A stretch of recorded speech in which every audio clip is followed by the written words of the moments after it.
Today on White Chair Talk, we are going to talk about humility and how humility keeps you grounded. It's so important, and especially in this day and time when humility is like a lost art. You look on social media, sometimes television, you'll see people boasting about everything. But we're going to talk about how humility keeps you grounded. So stick with me. We're going to talk about it. Okay. Today, White Chair Talk, humility, how it keeps you grounded. I was reading a scripture. I'm always reading a scripture. And this, I don't know, I read it before, but it just never hit me the way it hit me this time. The scripture in John. There was a time before cell phones where I took this to church with me all the time, and I knew where every scripture was. Well, not every scripture, but most of them. I could be like, oh, it's behind this. But you know what? Today, we're not going to do that. Today, we're going to look at the cell phone today because innovation technology has happened, and I'm going to find it really quickly. Let me just read the scripture. So it's John 3 verses, I'm going to start with verse 23. John 3 verse 23. I'm going to read it here. Okay, it says, now this is talking about John the Baptist. Now you know who John the Baptist is. John the Baptist came before Jesus. He was Elizabeth and Elizabeth and Zacharias's son. So he was the baby that leaped when Mary came and did her greeting. The baby leaped. This is that John the Baptist that came before Jesus. Don't know much older he was than Jesus, but I know he came before Jesus. That's the John the Baptist that I'm talking about. So this is John chapter 3, verses 23.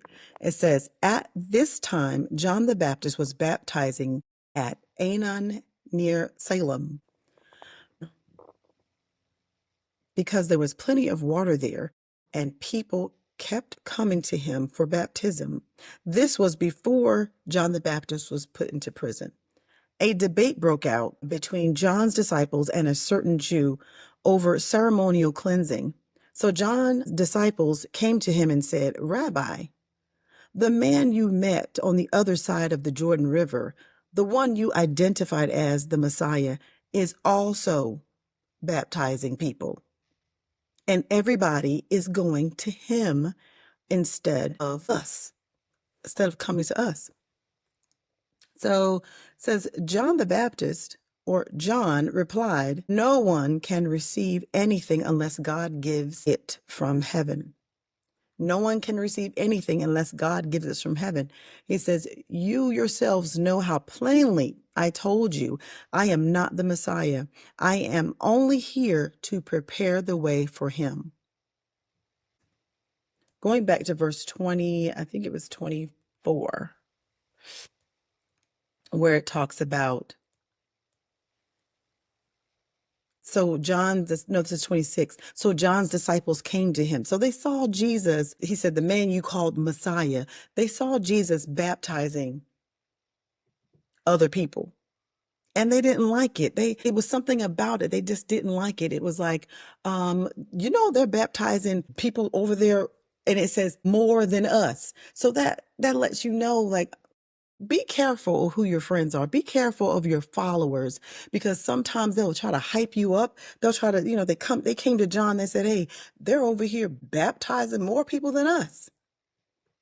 And John said, you yourselves know how plainly I told you that I am not. You know I'm not the Messiah. You know I came here to prepare the way for him. So I told y'all that. So why y'all tripping is basically what I'm saying here. It's like they tried to hype him up, but John knew who he was. John knew who he was. He was humble in the fact that he came before Jesus. He said, but I am not the one. I am not that one. It says God gives it from heaven. No one can receive anything unless God gives it from heaven. God gave Jesus, the Messiah, that assignment from heaven. And John understood his assignment from heaven. His assignment was to prepare the way for the Lord. He leaped in his mother's womb when Jesus' mother came in the womb. He knew his assignment even then. So I will say this, stay humble. The reasons why you should stay humble. It keeps you grounded. And this is why, because had he gone, say for instance, had John gone with that and said, you know what? Why are they over there going over here? I mean, don't they see me over here baptizing? They see us over here baptizing. Why are they going over there baptizing and you doing more people than us? So he said, he humble. I love it. I love how he says, John replied, no one can receive anything unless God gives it from heaven. You yourselves know how plainly I told you that I am not the one. I am not the Messiah. I am only here to prepare the way for him. That is so, so, so good. Know your assignment. Know who you are. Know who your assignment. Know who you are. Three things why being humility keeps you grounded, why it's such a good thing. First of all, it keeps you in check with reality. It keeps you knowing, okay, this is my assignment. I'm going to do and I'm going to stay in my lane where God has told me to do. That is so good. Yeah, that means if you're in your lane and somebody else is in their lane and they're doing what they're supposed to do, everybody is working together. It works together and things get done. Things happen and things are not out of order and out of place because you have walked in the realm of this is my assignment and I'm going to do it well.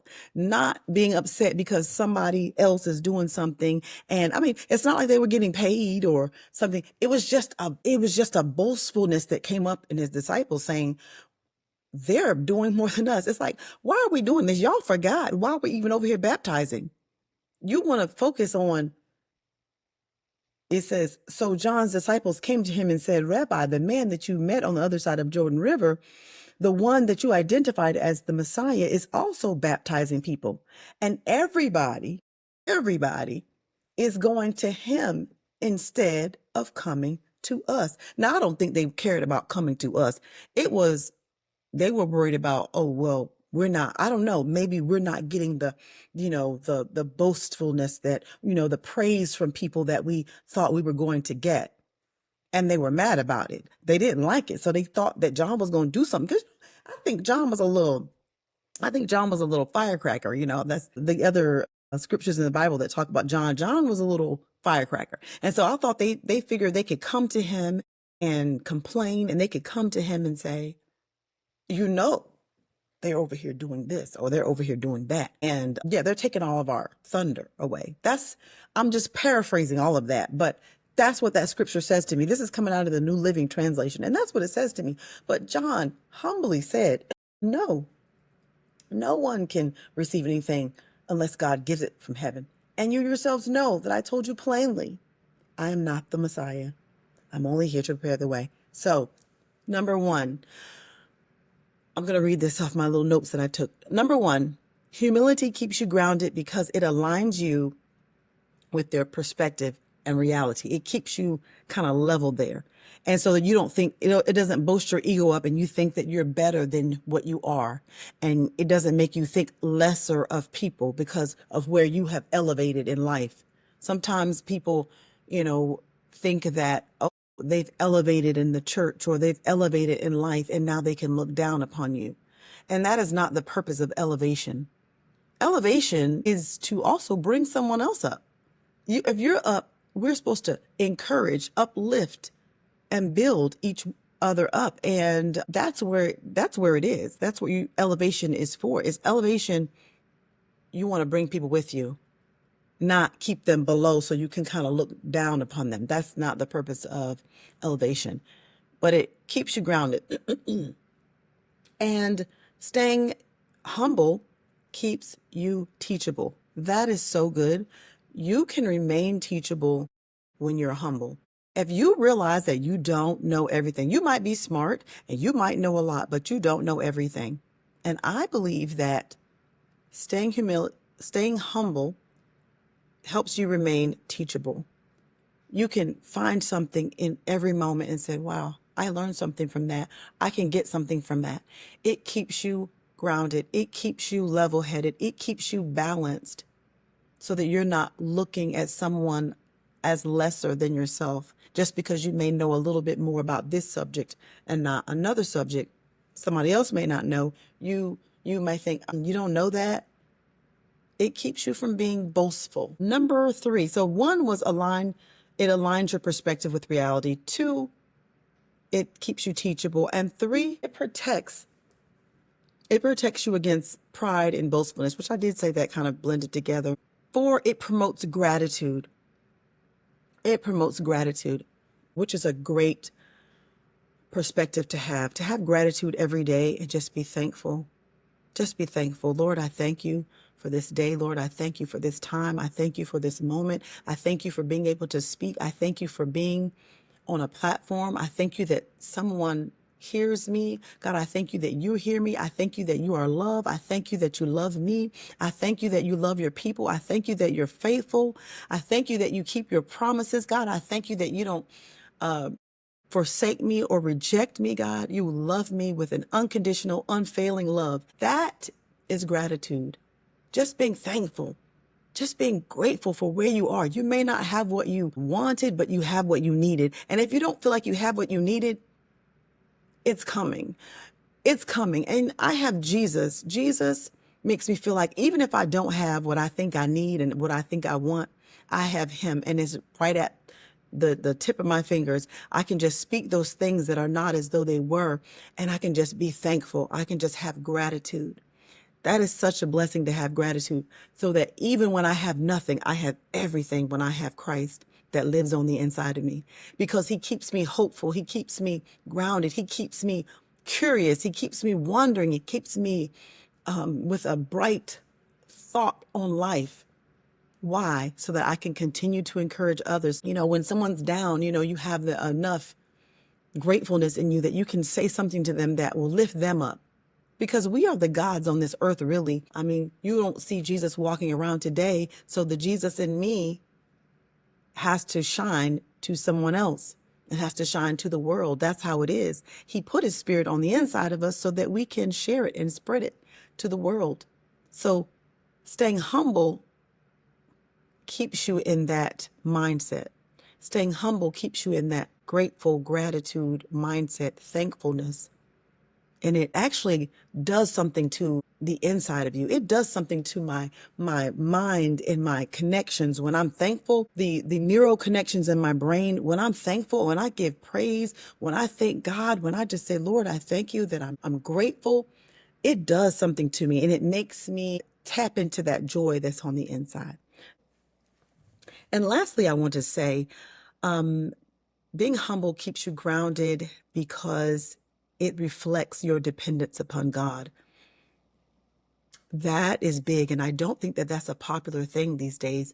A lot of people talk about, depending on themselves. I don't need you. I don't need you. I can depend on myself. You know what? Depending on myself is not a good place to be, because I don't know everything. I don't know what's behind, the door. I don't know when the next tragedy could strike or the next thing. I don't know those things. So me staying humble and me staying teachable and me staying with gratitude helps me depend on God. It reflects my dependence upon God, because I'm like, God, hey, I don't know. That's why I pray, God, we don't know these things.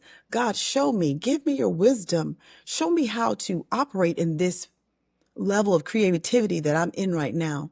Show me how to do that. Because when you show me how to do that, that lets me be more dependent upon you. Depending on God is where he really wants us to be, because he's the source. Why would I want to depend on myself? I am not the source. My help and my source comes from the Lord. And you may think, well, no, you work and you have a paycheck and your source comes from your paycheck. No, because you know what? Without waking up in the morning, without breathing this good old fashioned oxygen in the air, without being able to hear my alarm and waking up, who's doing that? It's certainly not me. When I'm asleep, I don't know. But God wakes me up. Yes, I might hear the alarm, but how did I hear the alarm? Why? He gave me ears to hear. And I heard the alarm and I get up. And guess what? I can fill my lungs with air because God provided oxygen. And somebody say, well, no, the trees provide oxygen. The plants provide oxygen, but who provided the plants? Like, I look at the source. He is the source of everything.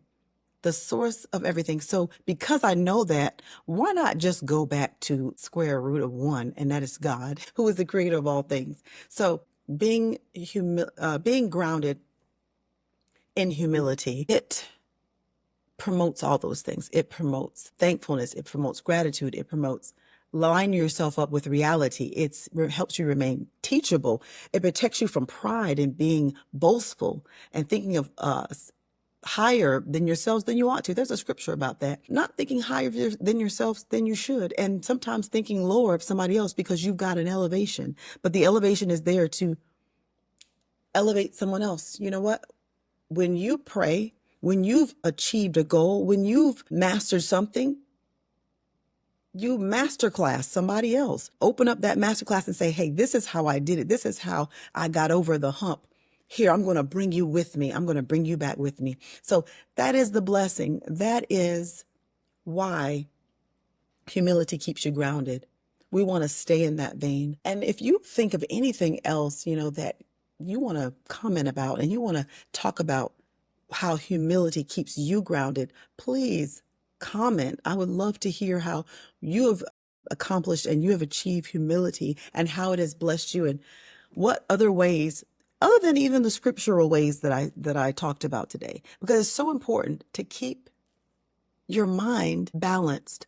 Don't, like John, he didn't let them hype him up. Like I said, watch your followers, watch who's surrounding you, because really they were talking about themselves, us. They're not coming to us to get baptized. They weren't thinking about John the Baptist. They weren't thinking about the purpose of baptism. They were just thinking about how it made them look, how it made them seem. So be careful about that. Well, that is all I have today. I would love for you to follow me, like, share, subscribe, comment. All the engagement is so welcome. And until then, be the best version of yourself that you can be and stay humble, rooted, and grounded. Bye.